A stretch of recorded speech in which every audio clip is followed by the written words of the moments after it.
அன்பார்ந்த இறைமக்களே, கிறிஸ்துவின் மறுப ஜபக்குழுவின் வாயிலாக என்று உங்களை சந்திப்பதில் நான் பெரும் மகிழ்ச்சி அடைகிறேன். மக்களே, சந்தோஷமாக இருக்கீங்களா? நிறைவாக இருக்கீங்களா? மகிழ்ச்சியாக இருக்கீங்களா? மன அமைதியாக இருக்கீங்களா? இறை செய்தி பார்க்குறீங்களா? கேட்குறீங்களா? பார்க்குறவங்களும் கேட்குறவங்க தான் நீங்கள் பேர் பெற்றவர்கள் இல்லையா? இன்றவர் நமக்கு என்ன இறை செய்தி தருகிறார் பார்ப்போமா? இறைவாக்கினர் எசியா எழுதிய நூல் அதிகாரம் 26 இறை வார்த்தை 2-5 முடிய. வாயில்களை திறந்து விடுங்கள், அவர் மீது நம்பிக்கை கொண்ட நேர்மையான மக்களினம் உள்ளே வரட்டும். அவர்கள் மன உறுதி கொண்டவர்கள், உம்மீது நம்பிக்கை உடையவர்கள், அவர்களை அமைதியால் நீர் உறுதிப்படுத்துகின்றீர். ஆண்டவர் மீது என்றென்று நம்பிக்கை கொள்ளுங்கள், ஏனெனில் ஆண்டவர் என் ஆண்டவர் என்றும் உள்ள கற்பாரே. உயரத்தில் வாழ்வோரை அவர் தாழ்த்துகின்றார், வானுயர உயர்ந்த நகரை தகர்க்கின்றார், அதை தரமட்டமாக்கி புழுதியோடு புழுதியாக மண்ணோடு மண்ணாக செய்கின்றார். Praise the Lord.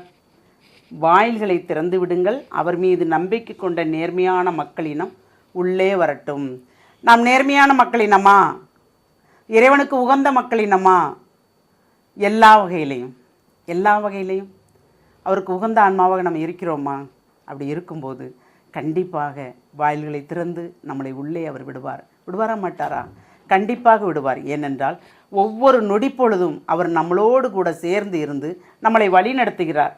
ஏனென்றால் அவர்கள் மன உறுதி கொண்டவர்கள், உம்மீது நம்பிக்கை உடையவர்கள், அவர்களை அமைதியால் நீர் உறுதிப்படுத்துகின்றீர். ஏன்னா என்ன நடந்தாலும் ஆண்டவரே நீர் எங்களோடு இருக்கிறீர், எங்களை நீர் வழிநடத்துகிறீர், எங்களை வாழ வைக்கிறீர் என்று நாம் மன உறுதியோடு இருக்கும்போது நம்மளை தேற்றி திடப்படுத்தி நம்மளை தாங்கி நம்மளை தப்பி வைக்கிறார். ஏனென்றால் அவர் மீது நாம் எப்பொழுதும் நம்பிக்கை வைத்திருக்கிறோம், என்றென்றும் நம்பிக்கை வைத்திருக்கிறோம். அப்படி நம்பிக்கை வைக்கிறதுனால தான் அவர் நமக்கு கோட்டையும் மரணமாக இருந்து நம்மளை பாதுகாக்கிறார் இல்லையா? நமக்கு எதிராக செயல்பட்ட அனைவரையும் தகர்த்து ஒன்றுமில்லாமல் ஆக்கிறார். அது நமக்கு சந்தோஷம் இல்லை. அவங்களுக்கு மனம் மாற நாம் எத்தனையோ நேரம் அழைப்பு கொடுத்துருப்போம் இல்லையா? அழைப்பு கொடுக்காமல் இருந்தால் தான் நம் தப்பு. ஆமாம், அவர்களுக்காக நாம் ஜெபிக்க, மனமாற்றத்தை கொடுங்கள் ஆண்டவரே என்று ஜெபிக்காமல் இருந்தால்தான் நம் தப்பு. அவர்களுக்காக நாம் ஜெபித்து அவர்கள் மனம் மாறவில்லை என்றால் அது நம் தப்பே இல்லை. அப்போது இறைவன் நம்மளோடு இருக்கும்போது, நமக்கு கோட்டையும் மதிலுமாக இருக்கும்போது, எந்த நேரத்திலையும் இவர்கள் என்னுடைய மக்களினம் என்று வாயில்களை திறந்துவிட அவர் அருமையாக காத்திருக்கிறார் இல்லையா? காத்திருக்கிறார். இது எவ்வளோ பெரிய சந்தோஷம் இல்லையா? அப்போ நாம் இறை மக்கள், அவருக்கு இணைந்த மக்கள், உகந்த மக்கள், அவர் என்ன சொல்லுகிறார், தூயாவியர் என்ன உணர்த்துகிறார் என்பதை நாம் கேட்டு அதன்படி நடக்கின்ற மக்கள், ஏழை எளியவர்களை கண்டுகொள்கின்ற மக்கள் நாம் இல்லையா? நாம் ஏழை எளியவர்கள் தாங்க. ஆமாம், ஆனாலும் நாம் பிறரை கண்டுகொள்ளும்படி அவர் நம்மளை தூண்டுகிறார் இல்லையா? அந்த தூண்டுதல் பெருசல்லவா? அப்போ இந்த வரத்தை அவர் தந்தாரே, அதற்கு நன்றி. பிறர் துன்பத்தை கண்டுகொள்ளும்படி எங்களை தூண்டினீரே ஆண்டவரே, அதற்கு நன்றி. பிறருக்கு நாங்கள் என்ன செய்வோம், ஜபத்தால் கைமாறு செய்யும்படி எங்களுக்கு உதவி செய்தீரே ஆண்டவரே, அதற்கு நன்றி.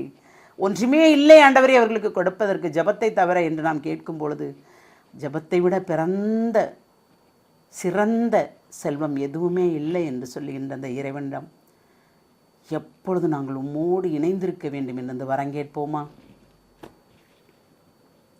எல்லாம் வல்லவரே, எங்களுள் நிலைத்து இருப்பவரே, அம்மாண்டவரே, எப்பொழுது நாங்கள் உம்மோடு கூட இணைந்து நடக்க வேண்டும் என்று விரும்புகிறோம்.